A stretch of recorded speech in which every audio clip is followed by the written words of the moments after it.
Welcome to the OC Politics Show, keeping politics bipartisan, local, and on the level. Hey, everybody. Welcome to the OC Politics Show. This is Todd DeVoe, and I have Joe Matthews. And today we have the VP candidate for the Libertarian Party, Spike Cohen. And so does the right VP candidate help the election for the President of the United States? And Spike, he runs the Muddied Waters Media, and he won the Libertarian Party nomination for Vice President. And today he's on the OC Politics Show to discuss why the VP candidate is important and what his ideas are bringing to the Libertarian Party. Spike, welcome to the OC Politics Show. Thank you, Todd and Joe. It's great to be here, and thank you to all the people tuning into the OC Politics Show. It's great to have you. Thank you, Joe. Oh, yes, I agree. I was getting a little static in the ear, and I'm trying to talk to Brian, and I kind of got thrown off. Getting a little static about that. Well, happy belated birthday. Oh, thank you. Yeah, I had a great birthday. Was that yesterday? That was yesterday. I turned 38 years old. Wow. And let me do I can do a shameless plug while we're talking about that. We have a campaign going on called the 38 for Spike campaign. I named it that while I was recording the video bit for the campaign. But it's 38forspike.com. We are asking all of our supporters out there to donate $38 to the Jorgensen Cohen campaign. So if you go to 38forspike.com, you can go and make any donation you want. Would be greatly appreciated. $38, $3.80, $380, or even you could use some other combination of numbers. We're fine with that as well. Really, any amount is fine. And we're hoping to raise some money that way as well. So, but yeah, no, I had a great birthday. I got to do nothing, which is very welcome after, I got nominated May 24th, and I haven't had a day of doing nothing since, or even a day of doing not a lot. Every day is pretty packed, which it's fantastic. It's very exhilarating, and we're loving every bit of this campaign. But it was nice to just have a day of like waking up when I wanted and just going outside and enjoying the sun with my wife and my dog, and eating a leisurely meal and not constantly looking at the clock to see if there's something I'm missing or anything like that. So It was very good. So thank you. I appreciate the birthday wishes. Well, the reason why I made a big deal about it, you are slightly younger than me and Todd. Okay. And only by like 2 or 3 years. Yeah, that's all. So I guess my question to you is, like, you have a lot of young people out there of your generations. They're looking up and they're seeing someone like you making that kind of move in a powerful position. You got a vacuum in the background where people are leaving both parties, and you could be the recipient of those things. So I'm trying to gauge where you're at with the youth, and what are you doing to bring the youth to the fold, and how are you going to kind of take advantage of this new blood that's out there?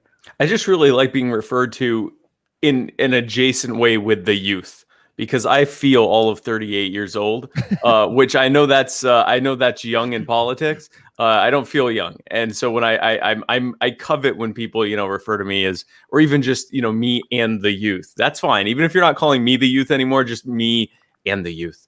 No, that's actually part of why the delegates chose me, is that we have done really well with youth outreach. That even in I did my run for the VP a little bit differently than some of the others did. The way that the Libertarian Party typically chooses their presidential and vice presidential candidates, they have the delegates choose those candidates separately, the president and then the vice president. And so typically the way that we run is it's very in-facing. We go to state conventions, we meet with the delegates at the state conventions, and we talk with them, and we get them to vote for us, because it's a very retail politic thing. We're really trying to get at least 520 out of 1,040 delegates to vote for us. So that's usually what that process looks like. And I did quite a bit of that as well, going to state parties across the country and meeting with the delegates and listening to their concerns, both online and offline. But I also wanted to do a proof of concept to show them why I was even running in the first place. And so I want to kind of back up a little bit. I started a web design company when I was in my teens, and I retired from it 3 years ago so that I could focus my life full time on what I actually care about, my real passion in life, which is spreading the message of liberty to a public that typically has not heard our ideas. And if they have heard our ideas, they've gotten a pretty bad take on it. And so to that end, I became the host of the Muddy Waters of Freedom, or the co-host of the Muddy Waters of Freedom, the host of My Fellow Americans, and the co-owner of Muddy Waters Media. And we use a very entertaining approach outside of libertarian circles to bring people into the libertarian message. And we've been very effective at that. And so as a proof of concept for why they should pick me in the first place as their VP, I wanted to show exactly how I could bring people in. And to that end, I went across the country. I went to college campuses. I did door knocking tours in all sorts of different communities, including housing projects. I did all sorts of Zoom chats with different groups. Again, sometimes non-political, non-libertarian groups, to show as a proof of concept that I was bringing people into the party. We'd go to competing Republican and Democrat not conventions, but events to poach their supporters in real time. And so the whole point of all of that was to show that I have the ability to reach out outside of, not just outside of the party, but outside of even our typical libertarian circles, liberty Republicans and, liberty adjacent people, and actually into groups of people that haven't even really heard of us or have heard bad things about us, or they got a bad take about us. And so that's what I did. And on the strength of that I have members of my campaign team that joined the Libertarian Party because of the messaging that we did, because of the outreach that we did. And on the strength of that performance, the delegates saw fit to choose me as their VP candidate. So just to kind of, for people who don't understand the process for the LP party necessarily, is that if you look at what the Democrats and Republicans are doing, and I don't know about the other parties, but they will choose their VP candidate based upon how it helps them within the region, right? So in other words, if you have somebody from the Northeast, you're going to pick somebody from the South or whatever. Right. So the LP party is more democratic in the sense of where they are choosing from the delegates, the kind of the same way that they choose the president. I think that's a kind of a neat way of doing it. And my understanding is that's how it used to be. That used to be the common way of doing it. And it used, in some cases, the way they would do it is whoever came in first was their presidential pick, and whoever came in second was their vice presidential pick. But they all had different ways of doing it before they switched to the public primary system, where basically it was just the voters en masse in each state choosing their candidate, and then the candidate choosing their VP. Like, we're all waiting to hear who's going to have the misfortune of being Joe Biden's running mate. And so as a result of that, that's how they do that. But with the Libertarian Party, they pick their president, and then based on who they pick, making whatever strategic or other decisions they make, they pick their vice president. Right. And clearly geography was not one of their concerns, because Joe Jorgensen and I both live about 4 hours from each other. We're both in South Carolina. We're just on different parts of the state. I'm in Myrtle Beach and she's in Greenville. And so, but it was with the idea, Joe Jorgensen, in our politics, our policies are as close to identical as any two peoples can be, especially anyone in the libertarian circles know how contentious we can be about policy. And we're pretty close to, I mean, on any of the major stuff, we're identical, and anything where there may even be mild differences, which honestly I haven't even really come across, they're on the margins and things that aren't that important, or our differences are in very small, a few degrees of separation difference. On the big stuff, the stuff that matters, we're pretty much of a hive mind when it comes to that. And but her presentation is a little bit more of a traditional political, politician presentation, whereas mine is a little bit more of a kind of, I guess, edgy, entertaining presentation. Sure. So we can really reach across the entire spectrum, not just in terms of age or even political spectrum, because I've been even though I'm a right libertarian, I've been every bit as effective in reaching people on the left as I have been on, reaching people in the center and on the right, but also just how people want to consume their politics. There are some people, they want to get it in a more traditional way. They want to get it in the most traditional way possible, and we can both serve that. But then also for those who are so disgusted with politics, they don't want to hear anything from a politician. I can reach them in a more kind of non-traditional and edgy way and bring them in without alienating those people that want to get the more traditional way of doing it. So I think let's talk about that for a second, and then sure. not to interrupt you, but yeah. But it's a good segue, and I don't want to kill this. So you actually ran with Vermin Supreme.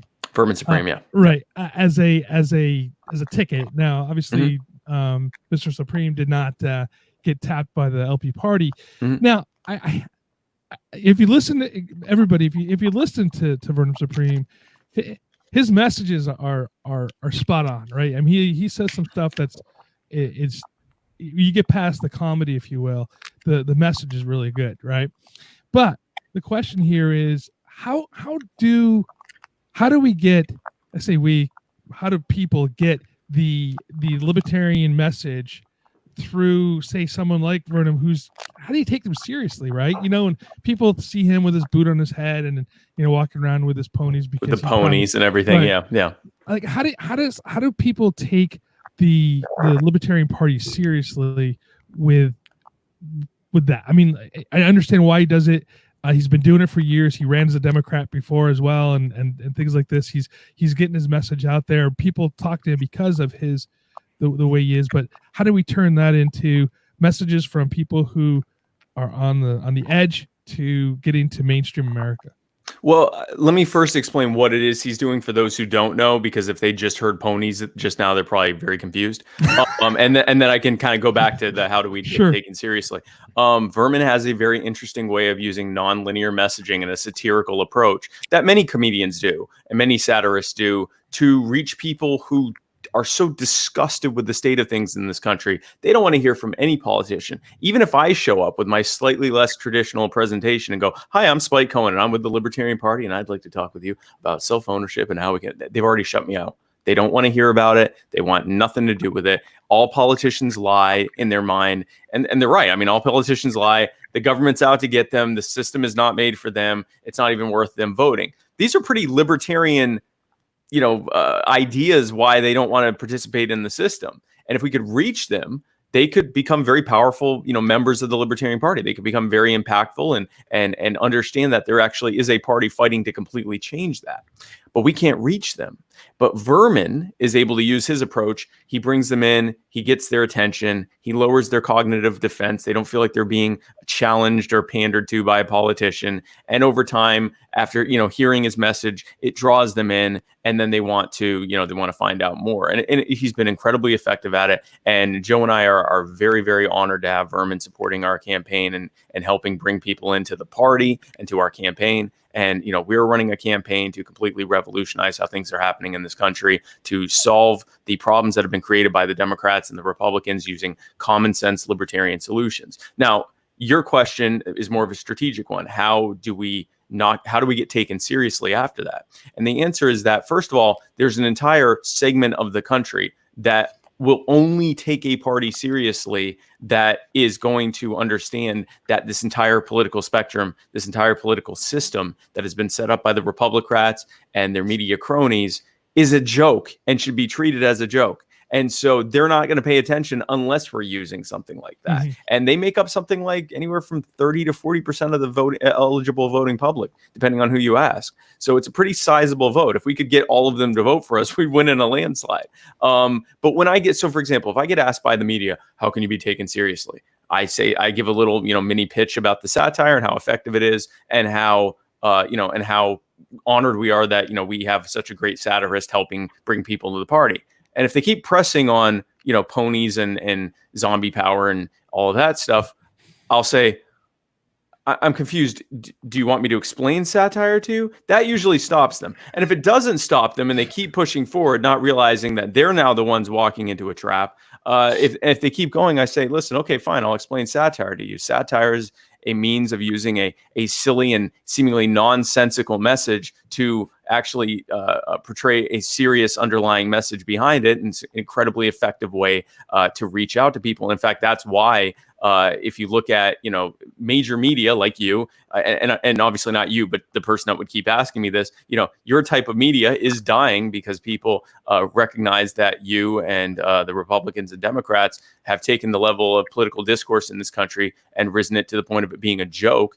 And that's why they're increasingly getting their news from sources like The Daily Show and podcasts and, non-traditional sources and Vermin and their favorite comedians, because they figure if it's going to be a joke, it might as well be a funny one. And that's why Joe and I are running, is to bring things back, make politics serious again. And Todd, he dropped.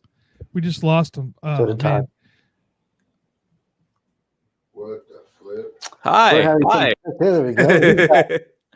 That was great. Hey, that's the best part about live, right? You get the. Oh yeah, listen, I do 2 live shows a day.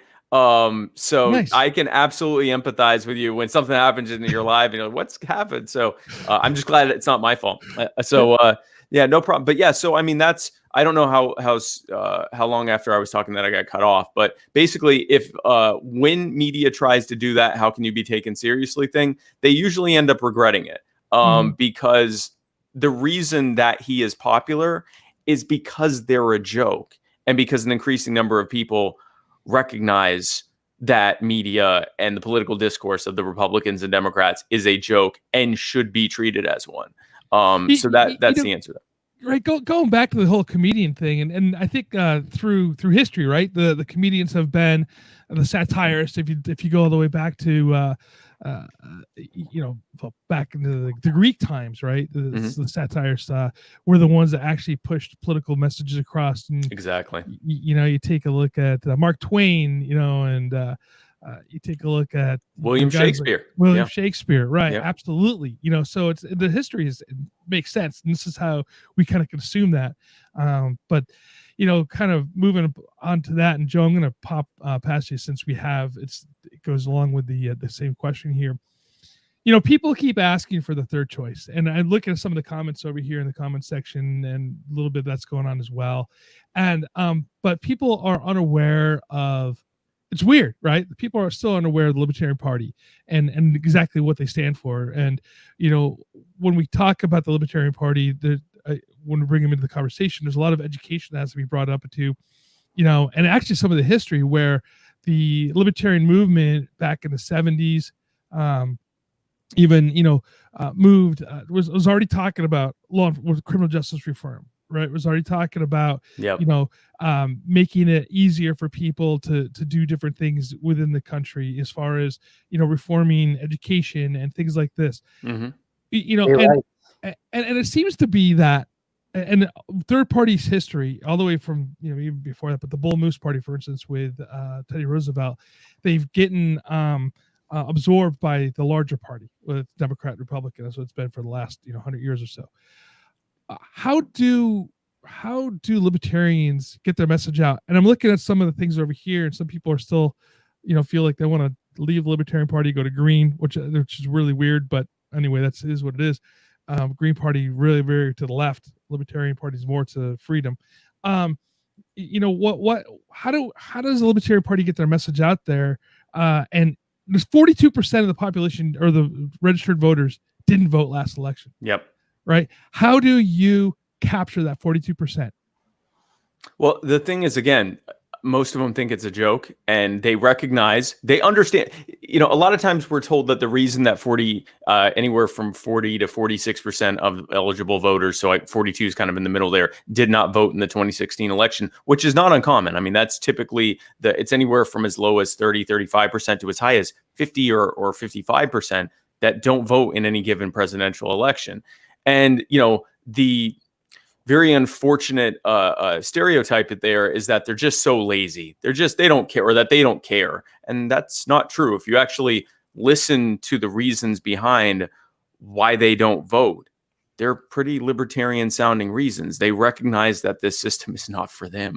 This system was designed for very powerful people to use the force of law to enforce their will on everyone else, and to basically harm us and rob us of opportunities at our expense to the benefit of them, to keep them and retain their positions of power and their share of the market, and for them to sap us dry so that they can get politicians to hand them no bid contracts and hand them large sops of money for bailouts whenever they want them, and to protect them from competition through various regulatory barriers and everything else. They know this.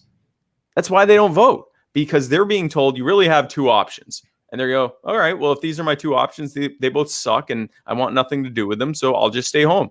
And so that's why they don't vote. And so it is great to be able to reach out to these people. And we have a ton of people in this election who've already been reaching out, joining the Jorgensen Cohen Facebook group, joining us on social media, Twitter and other social media, on Discord and everything else. People who have said either, I've never voted before, you're going to be my first vote, or I haven't voted since 1980 something or 1990 something, or I haven't voted since 9/11, and I don't and this is the first time that I actually want to vote for someone. And it's because instead of trying to, third parties sometimes make a mistake where we try to in order to make ourselves appealing to voters, we fall into the trap of selling ourselves as kind of a better version of the Republicans and Democrats, kind of a mix of both. If you like the Republicans and Democrats, you'll love the Libertarian Party.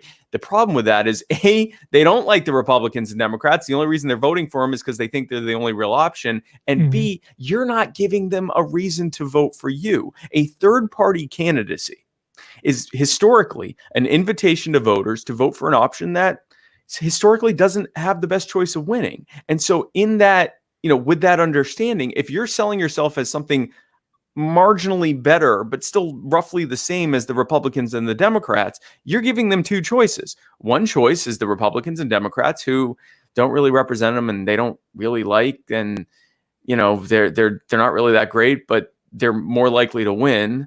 Or two, this new party that they've just heard of that sounds like they do represent us a little bit more, and they're kind of better, but they don't have as much of a chance of winning. Most people are either going to pick that first choice of the Republicans or Democrats, decide which of them is the lesser evil, and then vote accordingly, or just not vote. But if you give them a clear option, if you demonstrate to them that the Republicans and Democrats are the same thing for the last 160 years, the Republicans have had total control of every lever of power in government, for up from the federal government all the way down to city governments, with a very small handful of times that a third party or independent has had some kind of local or state control for a few years. But for the almost completely uninterrupted control and totally uninterrupted control at the federal level, once people and that it doesn't matter which side you vote for, you end up getting the same thing. You end up getting endless new wars, endless taxation, endless debt spending, endless putting people in cages and using them for prison labor, and then letting them free, but giving them a federal felony records that they'll never get ahead in life. Endless abuse of the people. Then if you can show them that, and that we're providing an actual alternative to that, something that it completely changes the way things are done in this country, applying common sense libertarian solutions to the problems that we face that are imposed upon us, problems that are created by the Republicans and Democrats. Now, not only are they willing to vote for us, even if they think that we might not have the best chance of winning, we're the only ones they want to vote for. They don't want to vote for those other options because they see if there is a lesser evil, they see us as that, not either of them. They see them as the same evil. And that's how you do it. That's how you reach people, especially those who don't vote. Those are the ones who become really excited because they go, finally, I have someone I want to vote for. So first, I have to apologize to Mars. I wasn't trying to say that you were turning green. I do apologize about that. So sorry about that. But Joe, I know you have a question specific to talk about green. I know you have a specific question about environmental issues and how to get the people who are interested in the environment to vote Libertarian. So okay, that was the question, Todd. Thank you. Go ahead. Joe, what you?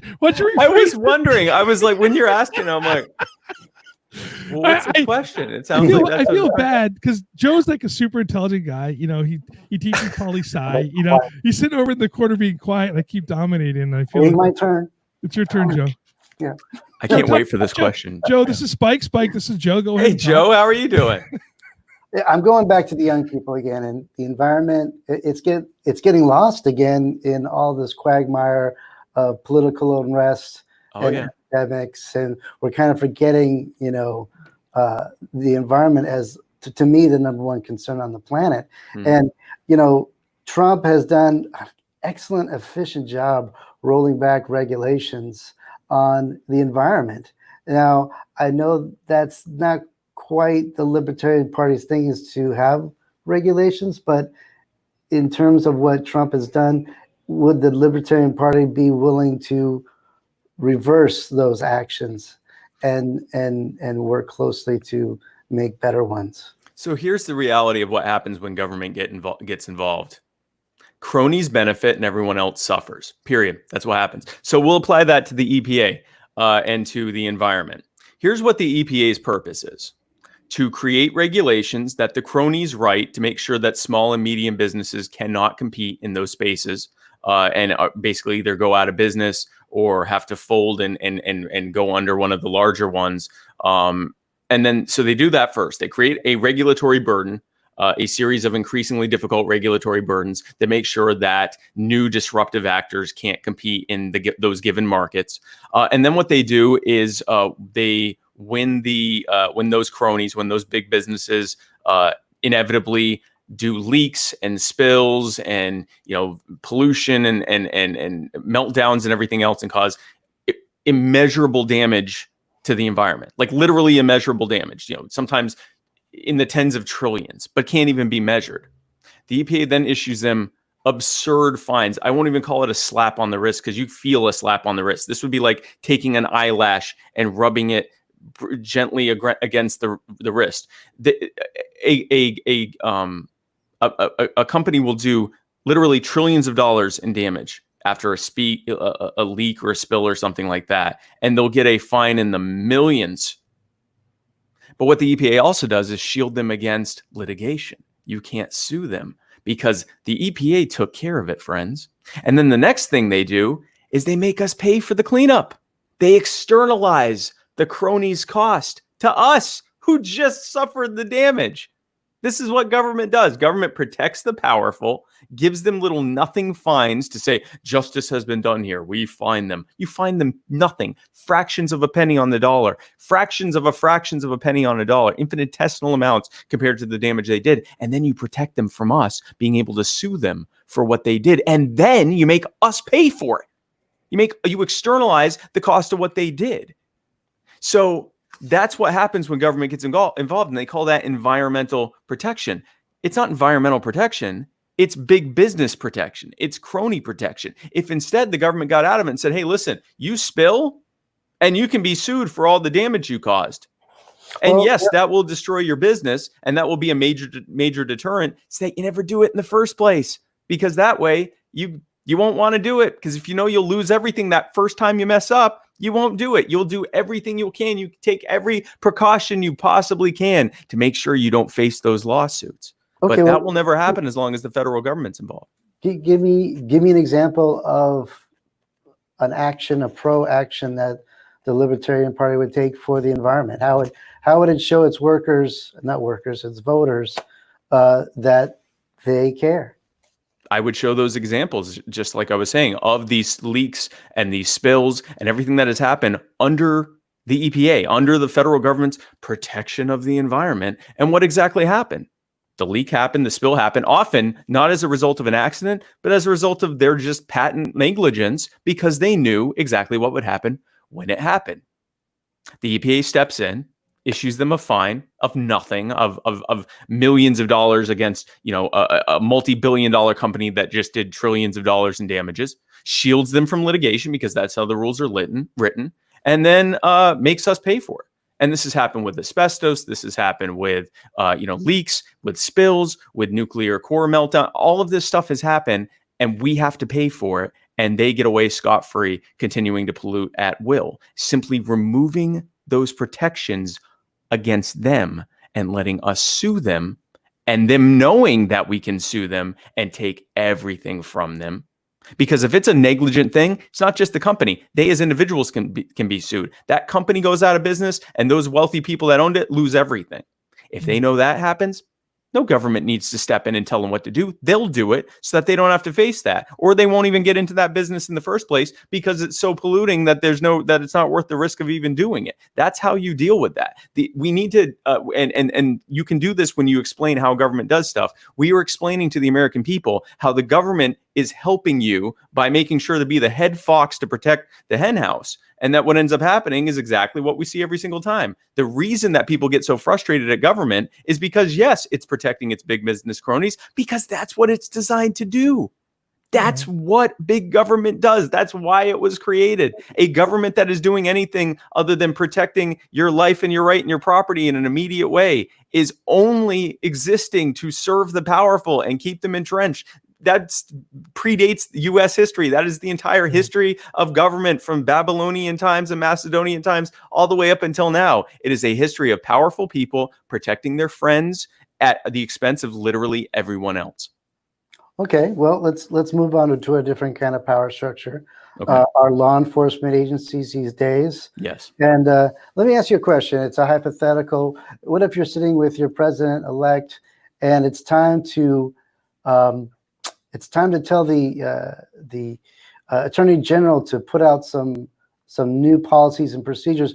What would be those policies and procedures you'd put out in light of what we're all going through as a nation in the world of defunding police?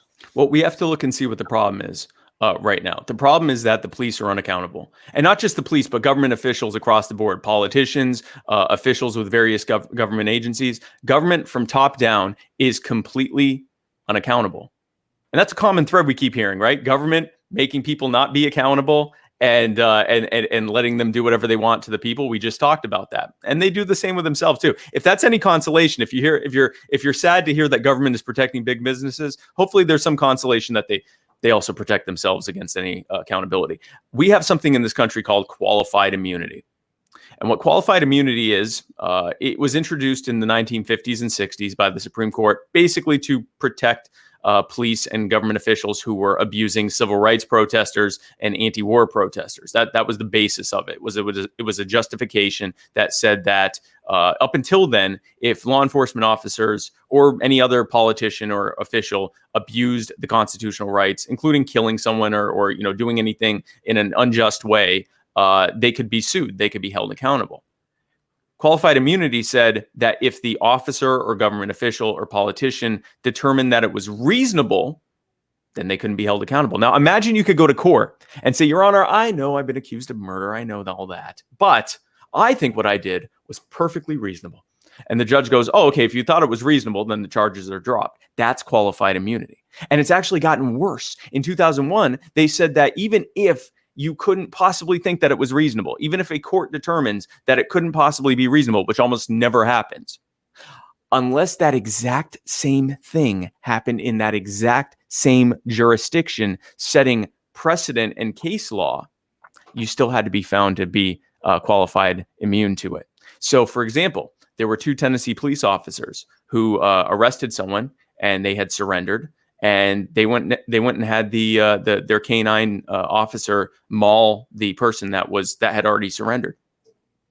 He already had his hands behind his back. He was already cuffed. They had him mauled. He had all sorts of damage to his body as a result of that. And the courts determined that they had qualified immunity because even though something almost identical had already happened in that same jurisdiction, in the first case, the suspect was lying on his side. And in this case, the suspect was sitting upright. In another case, there were two corrections officers who were mercilessly tear gassing or pepper spraying a convict who was locked in his cell and was doing nothing wrong because they felt like doing it. They just wanted to torture the poor guy. And they were given qualified immunity, even though something similar had happened, because in the other case, they had used a taser instead of pepper spray. Qualified immunity is what allows someone like Derrick Chauvin, who killed George Floyd, to continue being a police officer until he ultimately murders someone, even though he had 17 other complaints against him, including a wrongful death complaint, because police departments have to make a cost-benefit analysis. They look and they go, man, this cop is terrible. He's abusing people. He's doing things left and right. He's a terrible officer. but he's not costing us any money because of qualified immunity. So he's not getting sued. We aren't getting sued, and there's nothing that anyone can do about it. And if we try to get rid of him, we got to fight the police unions. That's going to cost us a fortune. So we'll just keep him on. And if he ends up murdering someone, then we'll charge him and then he can go away. That is why bad policing is being incentivizing, is because of qualified immunity. And good policing is being punished. Because if you try to hold your fellow officer accountable, there's nothing that's going to happen. Nothing can happen because they can't fight the police unions. So good policing is punished, bad policing is incentivized, and the rift between the public and the police grows as a result, and especially among the public and marginalized communities, which are disproportionately harmed by this. So the very first thing that happens that Jo Jorgensen does when she comes, one of the very first things, end qualified immunity. That has to end. They should be able to be sued for bad conduct just like anyone else. And if they've done something wrong, then they should be held accountable for it. And not just the police, but anyone in government. If they've done something wrong that has caused measurable harm and has infringed upon the rights or lives of the American people, then they have every right they have every reason to be held accountable for it, just like anyone else would. And what that does is it disincentivizes bad policing and encourages good policing. It incentivizes good policing. And there are many other things we'll do. We'd end civil asset forfeiture, the program where government robs people before even trying them for anything. And then even if they're found not guilty and the charges are dropped, they have to sue to get their own stuff back. Right. Even though they were just found not guilty of the thing that they had their stuff taken for.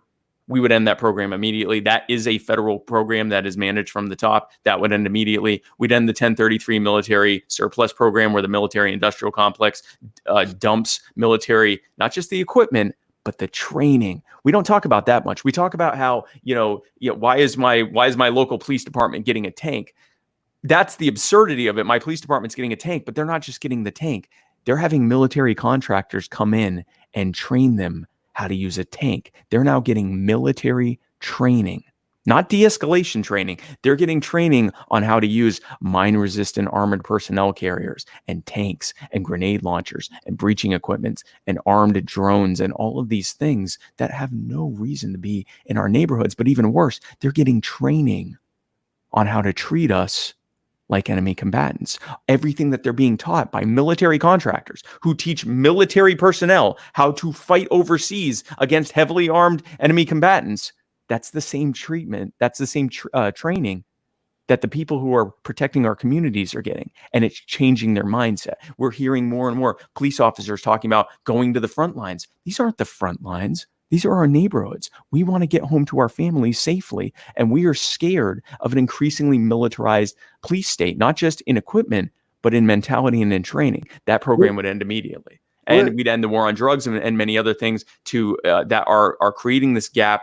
No knock raids, minimum sentencing guidelines. We could do a whole show on this, on all the things that would end immediately within the first few days. They're all federal programs that are filtered down to the police, to the individual police departments, and they come from their bad ideas from the Republicans and Democrats. Joe Biden is one of the main architects of all of this stuff. Donald Trump has been cheerleading it from his tower for the past 40 years and is now in charge of it, encouraging brutality and dominance. And the Republicans and Democrats, perfect example. They have held hands and turned the police that are used not on them, but on the rest of us into a military force. And we're seeing the result of it. What about the rise in power of police unions? How would you kind of lop together with what you just added about what you would do? Because it just seems like they're doing their own press conferences now. They're acting as autonomous entities who, if they don't get paid high enough, they protest and not work. So, how do you fix that, or how does that go with the package? They've risen as a result of the fact that their members don't have to be held accountable. Any union that represented people that almost can't be sued or fired or held accountable would become incredibly powerful and influential naturally as a result, because they aren't playing by the same rules as everyone else. And if I get to play a game with the two of you and the rules I play by are completely different and totally favorable to me, where I can basically set the rules as I want, I'm going to become incredibly powerful. Anyone working with me on my side playing that game is going to be incredibly powerful and influential as a natural result of the fact that we aren't playing by the same rules as you. So simply getting rid of these things will go an incredibly powerful way in making these police unions a lot more humble, because they're going to be, their primary purpose is going to be dealing with all of these lawsuits. And will they try to message it and try to spin it? Absolutely. That's what unions do. That's what attorneys do. That's what anyone representing anyone tries to spin it in as positive a way as possible. But they're going to be held up a lot more in having to actually deal with bad officers. And because of that, and because it's going to direct their finances, they're going to be less likely to try to protect those people. They're going to find ways to get rid of those people, if for no other reason than just the cost of doing so. Again, cost benefit analysis. Even if they want to stand up for the abusive cop, which I don't think they necessarily want to, but even if they want to, now they can't. Now it's going to cost them everything. Now, if they just want to eat, let's say there's, we're told there's only a few bad apples in the bunch when it comes to police officers. Okay, good. Let's say that a police department and a police union have in a department of thousands, they have 5 really bad apples. Those bad apples will cost them everything if they try to hold on to them. Or they can recognize that those bad apples are costing them a fortune and ruining everything for all the good apples out there trying to protect us. And now all of a sudden there is no appetite or priority for protecting them. So this takes care of the problem. All of the problems that we typically face, especially that things that are coming from government, societal issues that are started from government, they are the result of policy that is set up in a way, in a centrally planned, arbitrarily defined, and crony-friendly way that leads to harmful, abusive, and inequitable outcomes, not because of individual bad actors, but because that system breeds cost-benefit analyses that lead to further bad action. So if you change it so that instead of incentivizing bad behavior, you hold that accountable, which incentivizes good behavior, now all of a sudden those things aren't happening quite as much. Spike, there's been a couple of questions in the comments regarding the stance on public unions and private unions. What is, and since we're kind of on that conversation about police unions, I think it's a good time to bring it in. What is your stance and what is Joe's stance specifically on unions or collective bargaining? Well, unions, and I think Joe would say the same thing. Unions are largely a state issue. I don't think the federal government should be involved one way or another. If people choose to collectively bargain and have solidarity in that union market to say, if you want to hire one of us, whatever we are, a plumber or a teamster or whatever, if you want to hire one of us, you have to go through collective bargaining with us. And the employers, as a result of wanting to get good employees, do go through with that. I don't see any problem with that. I think that that's fine. I think that is potentially protective for the employees. It gives them, it puts them on somewhat of a even playing field. If employees want to work directly with employers instead, that's fine as well. I think you take the coercion out of it and simply allow people to do what they are. I think they'll find their equilibrium. And I think it'll be different from market to market. I think some people, there will be some markets where the potential for abuse isn't as high. So people are like, I'll just hire, go directly with my employer. And there will be others where the potential for abuse is much higher. So they're more likely to want to be protected by a union. I think that the federal government's role, and I would, I'd say Joe would say the same thing, is to stay out of it and to allow that to be determined. We often forget that the Constitution has a few very clearly defined roles for the federal government. And according to the 10th Amendment, if it's not mentioned in there, then the federal government shouldn't be doing it. It is best left to the states, or it's actually required to be left to either the states or preferably just the people to decide for themselves. This would be a perfect example of that. When it comes to public sector unions, again, allowing them to be held accountable takes away this tremendous power that they have. I personally think a public sector union is people using tax money to argue for more tax money. It's kind of a closed feedback loop because the person they're bargaining with is using someone else's money. So, okay, fine. You get a 20% raise. You want a 20% raise? You get a 20% raise, not my money. But more importantly, if they're held accountable, if those politicians are held accountable, if those officials are held accountable, a lot of the abuses that we've come to see in public employee unions, including police unions, they go away. They can't sustain the lawsuits as a result. Right. Alexandra, he was talking about the enumerated state powers as the 10th Amendment. So yes. She was just kind of in the conversation over here. So a couple more questions. I know we're getting close to the end. We're a little bit over time here, everybody. So thanks for sticking with us. And do you have a couple more minutes, Spike? Yeah, absolutely. Let's go. Sure. Okay. So there's been a lot of questions in here in the comment section regarding China and some of the issues that are going on specifically. I was just listening to somebody talking about the fact that China's kind of pivoting to South China Sea. I guess my question is first, do we belong in doing any policing in the South China Sea? Right. Yeah. And between Taiwan and China, right? That's part of it. Second thing is, China's really interesting right now, actually. The funny part about it is just the other day, China was talking, somebody from the Chinese government was talking about the United States being a failed state because of all the riots and stuff that are going on, which kind of made me laugh because I'm like, okay, Hong Kong, but that's besides the point. What should the United States relationship be with China? And for that matter, let's add Russia in there with Putin and some of the shenanigans that he's pulling off right now. So here is a perfect example of government creating a problem and then using the existence of that problem as an excuse for them to be more involved in that problem that they created. So why is China so powerful? Why are they growing? Why is their military increasingly acting like our own? Basically, subjugating their smaller neighbors and imposing themselves outside of their immediate orbit, which is what ours has been doing for, since World War I. Why are they doing that? Why are they becoming more repressive? Because they can. Common theme in everything we've been talking about. When powerful people are rewarded for bad behavior, they will continue to do bad behavior. This is basic psychology stuff here. My running mate is a senior lecturer on psychology, and she'll tell you far better than I could how when you incentivize bad behavior, you're going to get more bad behavior. So here's what has happened here with China and with other actors as well. The cronies of not just in the United States, but in other developed countries, they're very wealthy. They have control of their various markets. They own mega corps that are all but monopolies, and they actually act as a cartel within each other, in interaction with each other to try to shut out any smaller disruptive competitors from coming up and basically affecting their market share. That's really what it comes down to. They're just protecting their market share from anyone that would be able to come up in a more free market system and protect and take from them and take share just by providing more value, coming up with something they didn't come up with, or so forth.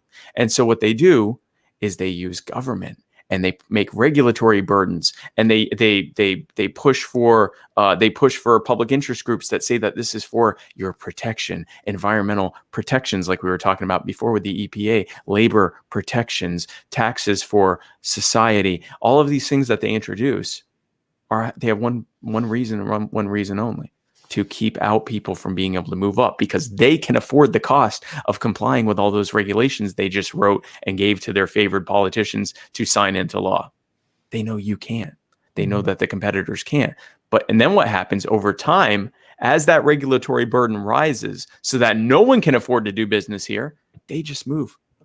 They can afford the hundreds of millions or billions of dollars to set up shop in China. They can afford to set up diplomatic relationships with dictatorial governments in foreign countries and employ sweatshop slave labor. They can afford all of that, and they know we can't. And that creates many, many problems when they do this. It creates the problem of people losing the economic and social problems of people losing their jobs here en masse when entire factories and entire sectors of the economy move overseas to other countries, never to return. And the social damage that happens as of entire swaths of the country, entire millions of people lose their jobs seemingly overnight and are unemployable because they were only trained in that sector of the economy, and there's no way to get to be able to work because of those regulatory burdens that they can't find anyone who's doing that here, and the social cost of that, the increase in suicide, the increase in addiction, the increase in domestic violence, all of that. And then there's also the environmental cost, which we don't talk about a lot. Because the cronies have now moved the base of operations to the other side of the planet, where it's then shipped back over here in a tanker, that has now exponentially increased the carbon footprint on every single product that we buy. And that's why the carbon footprint in the US is slowly going down while it's skyrocketing everywhere else in the developing world, because they have externalized their pollution outside of the US and elsewhere. So they're able to go, see, we're doing great corporate governance. We're reducing your carbon footprint. No, they're not. They're reducing it here by moving all the jobs over there and skyrocketing it there. But then there's something we don't talk about, which is the rewarding of dictatorial governments who basically contract out slave labor to developed nations' crony businesses in order to become wealthy and to have lots of money to build up their militaries and to find ever increasing creative ways to infringe upon the rights of their people. You have what happened in Hong Kong and the threats of what's going on in Taiwan pale in comparison to what they're doing to Uyghur Muslims up in the north, where they're setting up concentration camps and forcing Uyghur women to live with Han Chinese men who rape them and populate their area with Han Chinese children, completely trying to wipe out an entire, millions of people from the planet through attrition. And they can do this and get away with it because they're rich. They're making trillions of dollars. They're making trillions of dollars because of bad regulatory burdens that were put here for one simple reason: to retain market share for powerful people. And so the way you fix all of those problems, the domestic economic problems, the social problems, the environmental problems, and the problems of ever-growing tyrannical states across the world, is you just remove those regulatory burdens. Because now it isn't unaffordable to hire American or to make American or to buy American. It's affordable again. It brings jobs back here. It allows, even more importantly, if those jobs never come back, great. People here will create those jobs again and create new businesses that will come up and disrupt those markets and give us better values and give us new innovative solutions we can't even think of right now, and completely destroy those dinosaur cronies because they can't compete. That's why they do it. And it fixes all of those problems. It fixes the environmental problem. It fixes the foreign policy problem and the disproportions there. It fixes the economic problem. It fixes the social problem. You remove the burdens that powerful people put in place to put a boot on our neck and make it increasingly impossible for us to thrive. And everything over time gets much better as a result, because the problem that was created intentionally is no longer being created. Absolutely. Joe, got anything else? No, I don't. I really enjoyed listening to Spike and his perspective. It's a pleasure meeting you. We've had a good time today, Todd. How about you? I've had a good time. I did have a good time. Joe, Spike, I do have one more question. Sure. And one comment. So the comment I just got from the live comments over here, which I agree with. So one is COVID-19. What would be the plan for if you guys became president, right? President, vice president, and not obviously, but we're looking at a rebound of COVID coming in October, November. What would be your administration's plan for dealing with pandemic? We're looking at a rebound right now. It's bad. Let's talk about why it's bad, because this is another one. Again, common thread. And when we talk, powerful people putting boots on people's neck and not allowing them to do their job. So in the opening weeks of when COVID-19 first came to the US, which we now know was in early to mid-January, when we were first hearing about it, it was illegal to test and treat people who had COVID-19. Now, that probably sounds insane to you, and yet that has been CDC policy for decades. If you want to test or treat a novel virus, a new virus that didn't exist before, you had to go through a permitting process. You had to go through a months-long Byzantine process to get approval for the federal government to test and treat a virus.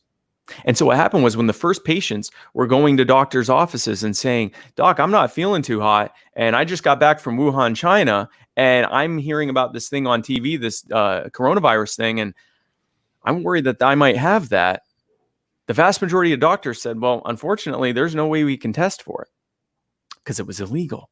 Now, thankfully, a handful of doctors, one of them was Dr. Helen Chu in the University of Washington Medical Center in Seattle, She put her Hippocratic oath above that stupid regulation. She said, I have sick patients coming in. I'm going to treat them. And so she created the test kits, which apparently, or her lab created the test kits, which apparently, if you know how to do such things, pretty easy to do. They made the test kits. They tested the people.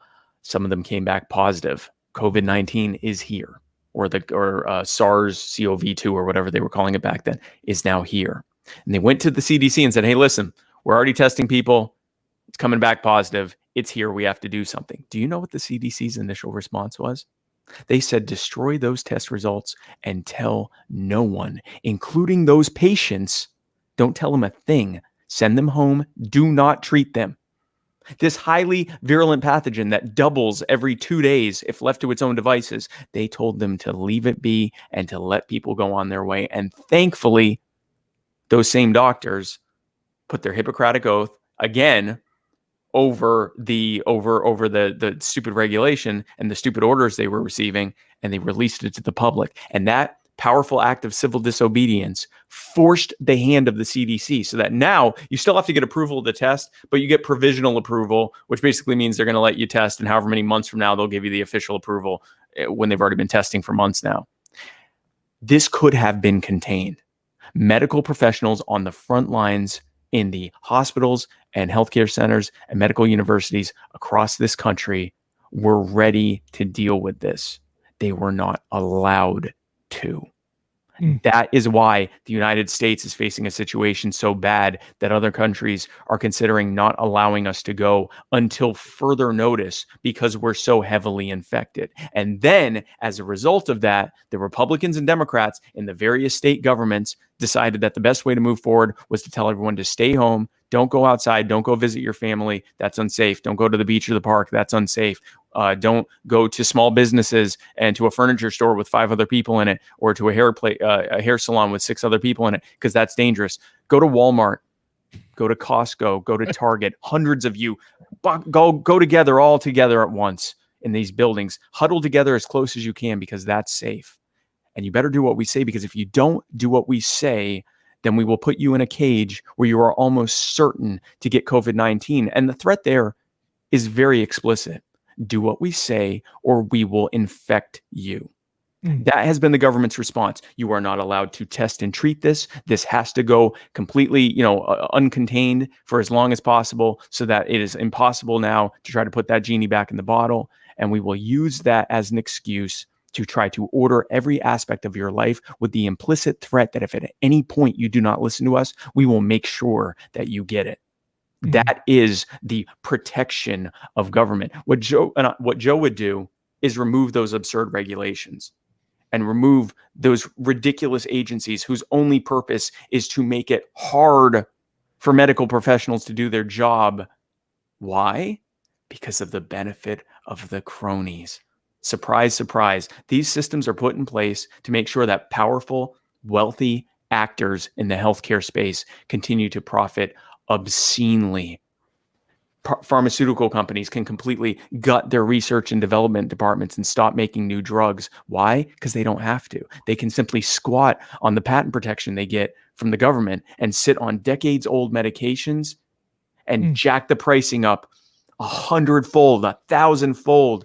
We all hated Martin Shkreli because he went and bought the HIV drug and jacked up the price. That's standard issue for how things happen in this country because of absurd patent protections. We could do an entire show on this: certificate of need laws, right. Medicare and Medicaid red tape, insurance mandate red tape, things that are running up something like 80%, 70 to 80% of the cost of healthcare. That is entirely related to bad government policy that is acting as intended to drive up costs, drive down access, and keep wealthy people wealthy and undisturbed by potential disruptive actors who could fix these problems, or even just allowing the doctors to do their job. That is how we would fix this.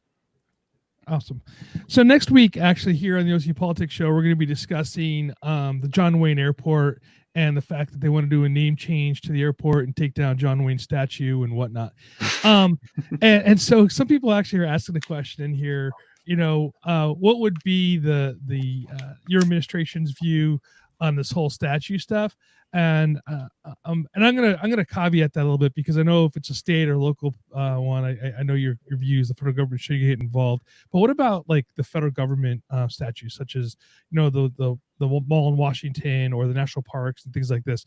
What is your view on statutes? Well, I think part of the problem is that when, and I'm speaking for myself, I don't know that Joe has an actual official policy on statute protection. I'm giving just my unofficial, just my personal opinion on things. This is the wages of forced association. So when I tax you and tell you you're maintaining this thing for me, right? So I have these statues and these parks and these things, and I like them so much that I'm going to rob everyone to pay for their upkeep.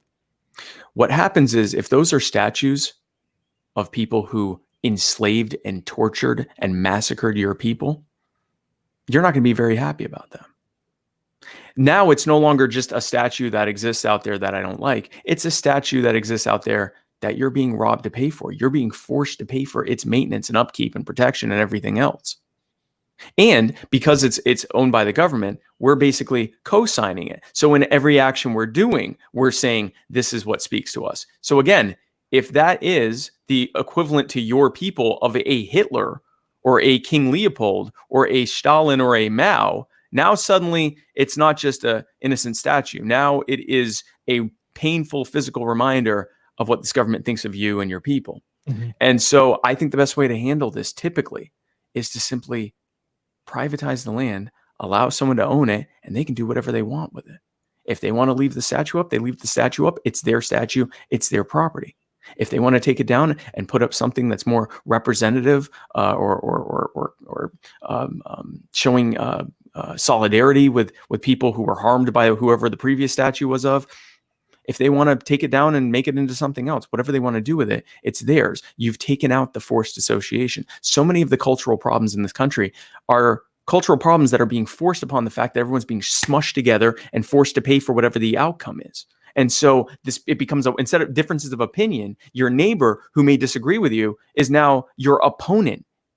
You are now in an adversarial role, because whichever one of you wins gets to force your will on the other one through forced association. So I think that if you free these things to voluntary association as much as possible, it deals with the underlying problem. Again, I'm speaking on my own opinion about, and not even at the federal level, just my opinion about forced association and these parks and statues and all of this stuff, cemeteries and everything else. That's my opinion. I would defer to whatever Joe's opinion is when it comes to what the actual policy would be regarding this. And I know when it comes to state and local stuff, that's up to the states and localities to determine that. Absolutely. All right, so last question, and wow, we're really way over, huh, Joe? This is what happens when I'm on people's show and I don't have someone immediately after you, is I just keep going. And I just want to clarify, every time he says Joe, he's talking about somebody else. Oh man, so Joseph. So here's the last question. At least I think it is. And I get this all the time when I talk about voting third party, because people complain. When people complain, my students complain, oh, I hate the Democrats, I hate the Republicans. I say, well, vote third party. And they say, well, isn't that just throwing away your vote? Or I hate these two options, but I don't want to throw my vote away. Absolutely. Or when they say, hey, if you vote for the Democrats will say, oh, if you vote for Joe Jorgensen, you're voting for Trump, or if you're voting for Biden, if you're voting for or you're voting for Biden, either way you look at it. So how do you answer that question? So, hey kids, if you want your vote to really count, vote for Joe Jorgensen, because it is also apparently a vote for Trump and a vote for Joe Biden. So it's 3 votes in one. No, here's the thing. This is why the Republicans and Democrats pretend to be 2 different parties, so that they give you the illusion of choice. And they give you the illusion that those are your only real choices. Because if you vote for anyone else, you're just wasting your vote. Do you want this guy to win? Well, then you better vote for if you don't want this guy to win, you better vote for this guy. Because if you vote third party, this guy could win. And then they're saying the other side that's also hearing this is saying, you want this guy to win? Because if you don't vote for our guy, this guy's going to win. If you vote for third party, you're going to get this guy. So we're constantly being told that if you don't vote for this guy, you're going to get this guy. But if you vote for third party, you're going to get this guy or this guy.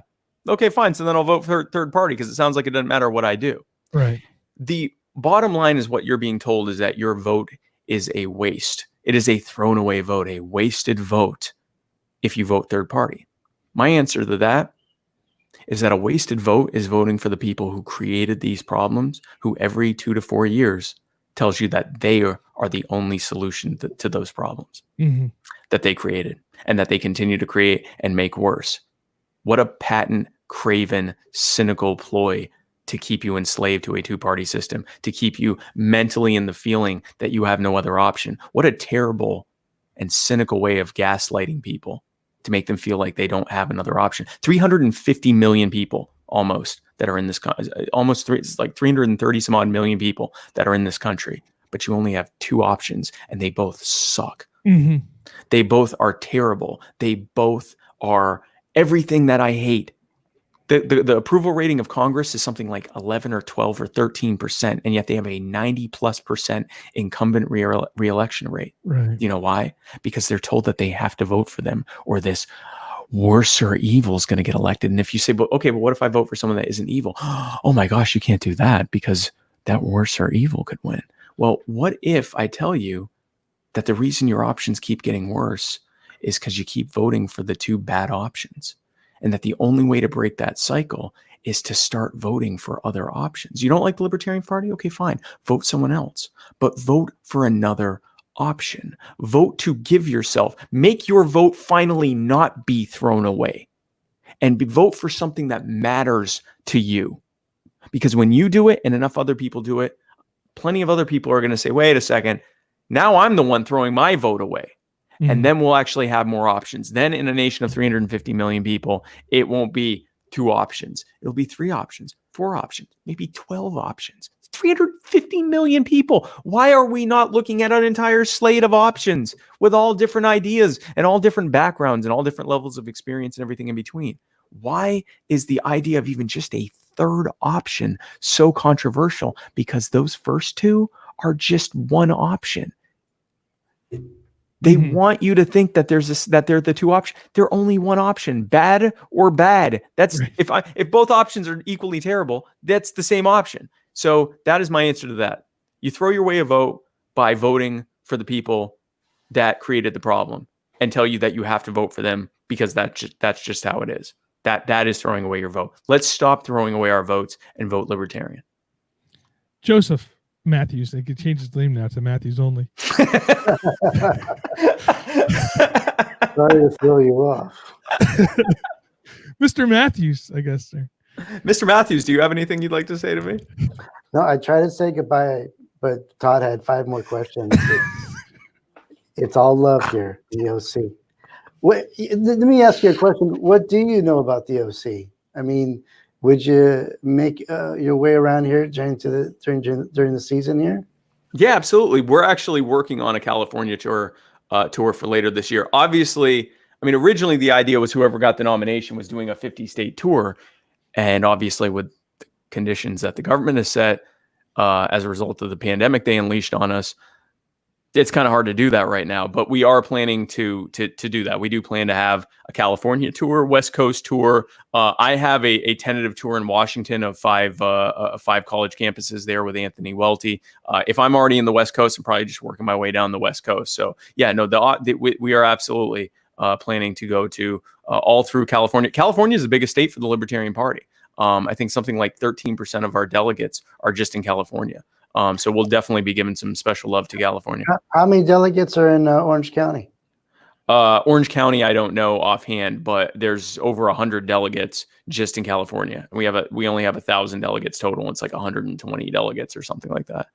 Specifically in Orange County, I don't know. And that's actually they don't do it by county. They do it when they have their state convention, every state, when they have their convention, people just show up and say they want to be say that they want to be a delegate, and then whoever at the top, they have a certain number of delegate spots they have to fill, and whatever the top number of vote getters are, they're the ones who get those slots. So it's not really like they're not like different regions or whatever. It's all at large.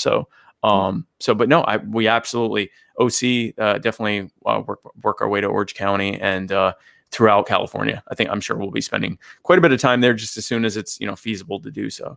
Well, hopefully we can bring you back right before the big day. And yeah, that would be great. I'd love it. Yeah. Have you in studio, maybe. Yeah. That would be awesome. That would be awesome. When you're in town, we'll have an extra cup of coffee for you. That would sound great. That sounds In great. a fresh cup, so you don't have to share it. Fresh cup, yes. Only the best. No communal coffee cup. No, it's against the law now or something like that. Yeah. All right. Well, Spike, thank you so much for being here with us today. It's been a great hour and plus time here, and it flew by, to be honest with you. And thank you for everybody who left a live comment on here. And I'm sorry I couldn't get to everybody's comments.